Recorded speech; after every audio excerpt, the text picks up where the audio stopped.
What is good, people? Welcome back to the channel. KG is back. It's time for a brand new video, and we're going to be calling this the cooldown. And the cooldown will be a day after the game's done. Win, lose, or draw. It will be things that we missed in the match reaction and also the manager comments as well. So that's what we're going to call this. But of course, it's still transfer season. So there's still a bit of transfer talk in here as Leeds United are set to complete a deal if all goes well. And we'll speak about that in this video. But first of all, people, we start off our Premier League campaign with a 1-0 win. And I've got to say, between Sky Sports, TalkSport, and all the other outlets, ESPN in America and everything else like that, how one decision in the Premier League can just dominate the airwaves. It's on a different level, isn't it? Things like that in the Championship, whether it's a handball or anything else like that, it comes and goes. But in the Premier League, they drill down on it, man. They drill down on the decision. I've already given my thoughts on the handball situation in the match reaction, if you want to hear them there. But yeah, it's just crazy how everything in the Premier League is amplified, man. It just shows you how much pressure there is in this division. It's absolutely insane. And look, I mean, this stat as well is insane too. I mean, Leeds United are the first Championship title holders to win their opening game back in the Premier League for 17 years. That's incredible. Absolutely incredible. I mean, you look at some of the teams as well, especially when you look at like that Wolves team that came up, that was pretty much Premier League ready anyway. Since 2007, when Sunderland beat Tottenham. Crazy stat, crazy stat. But we did it. We did it, people. And look, it was a tight game. There was a lot of huff and puff. There was a lot of hard work, but there was a lot of control as well.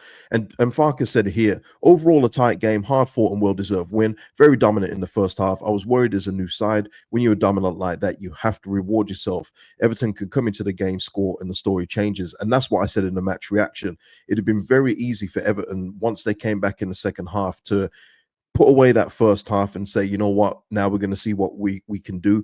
But Farke and the team stopped that flow. Even as Everton were getting on top, they didn't have many chances. And then we just came back into the game and, you know, we did what we did. But what we also did as well was create a lot of chances, but with a lack of clinical edge. And that has to be said. We won the game with a brilliant penalty, very well taken by Mecha.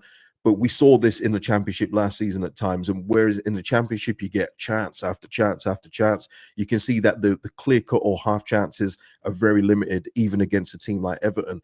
And what I did like from Daniel Farke, and Beren summed it up nicely here, is when you are dominant, you need the players to be clinical. Dominic will be important for us, Calvert-Lewin, but that was a first step. We are still in the market for more offensive options. We are ready to be competitive in these 3 games, but not for the whole season yet. Absolutely love that. Absolutely love what Daniel Farke said there, because that's been a problem with this football club in the past few years. When we win a game, all of a sudden it papers over everything. Daniel Farke is making it clear, look, we possibly can get by for these next 2 after this one, but for a full 38 game season, we're going to need reinforcements. And it was plain yesterday, wasn't it? It was quite clear in the areas where we needed some help. And Danny Farke is absolutely right to keep on this and not let up on the owners and the recruitment team to get him the reinforcements he needs. Are they the right reinforcements? That's up for debate. But if what he feels he needs, and obviously the next one we'll speak about is something that he has gone for, give him what he needs. So there's no excuses, so that we've got a legitimate chance of staying up in the division, where it's a great year to survive, especially with some of the other teams around us that I think will also be struggling. And Paraag Marathe, I did put this on yesterday, but it's apropos to this as well. History has shown there's always a lot of activity in the last few weeks of the window, certainly in the last few days of the window, and we'll exercise every day that we can. Paraag is staying, you know, true to his mantra in the summer. You know, the reporter was giving it back to him about, you said you'd spend to every penny you can and everything else like that, and he answered with this. He also says that he hates to lose and just wants to win, not too bothered about the commercial side. You don't need to say that, but he knows the kind of fan base he's talking to, so I get it why he said that. But he's on about that he just wants to win and wants to make Leeds United the best team possible that they can put out on the pitch. Well, let's see what we do up until the end of the window, because there is still work to do. Even after that win yesterday, there is still work to do. And one of those things could be Noah Okafor. Fabrizio putting this out this morning. He's given it the here we go. But I'm going to put a little asterisk on that just for now. Deal in place revealed last night for fee over 20 million euros to AC Milan. Okafor set to sign 4-year contract with the option of a further season. Ready for Premier League move after Daniel Farke's calls.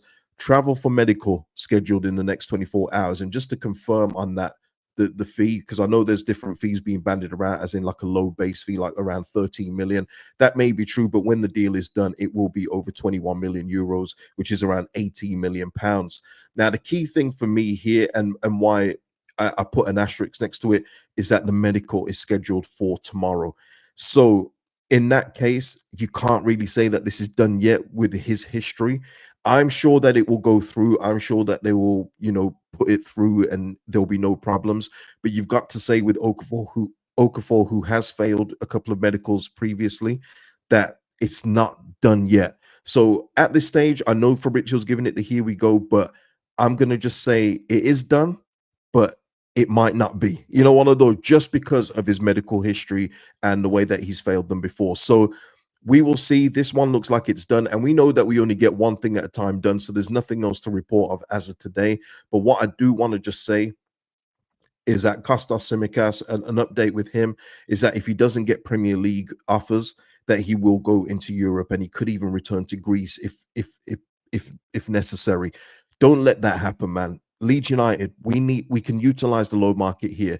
I'm sure Liverpool would love to have him on loan at a Premier League team, especially in the way that we're set up, and the way that we're going to try and at least, keep the goals down. We're not going to be that promoted side that is just going to try and play like we did in the Championship overall. Even though Farke says that we're going to try that, I think we'll see that in the next game against Arsenal. That won't be possible. But utilize the loan market, man. If Liverpool are willing to loan him out for a season, and it could even benefit Liverpool as well, if Andy Robertson in a year's time, is ready to move on elsewhere, they can have Tsimikas back.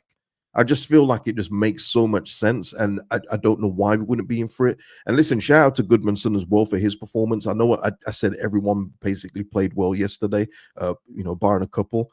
But Goodmanson was really good yesterday. But, that it's going to have to be for 38 games, no injuries, no suspensions. Just make sure. And if it's not Tsimikas, get in another left back.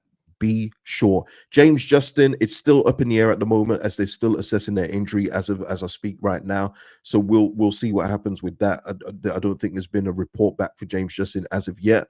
But yeah, that one could be up in the air. But it is said that Leeds United do have other targets if James Justin isn't available. So there we are. And listen, just a little bit on rival watch. And I only mention this because you guys had mentioned this defender to me in the summer as well. John Lukumi, Colombian international centre-back, is seen as the final piece to Sunderland's defensive core. His 24 million release clause expired, so Sunderland are negotiating. Bologna don't want to sell, but as of this morning, Sunderland have increased their bid to 27 to 28 million euros to try and sign Lukumi, from Bologna. The centre-back has a contract ready till 2030. So there you are. Sunderland still doing bits, man, and some ambitious bits as well. Let's see what we're going to do as well. Because, like I say, hard-working, industrious performance yesterday. Our three midfield were beautiful, but we need some of that stardust on it. Come on, let's get some of that in. But listen, people, that is the video for today. Thank you for all the support as well recently on the channel, man. It really does mean a lot. Thank you for helping me grow. Pause. Like the video, please. It helps the channel out immensely. Thank you to Mr. B for a super thanks on the video yesterday. And I'll see you in the next one, people. Peace out.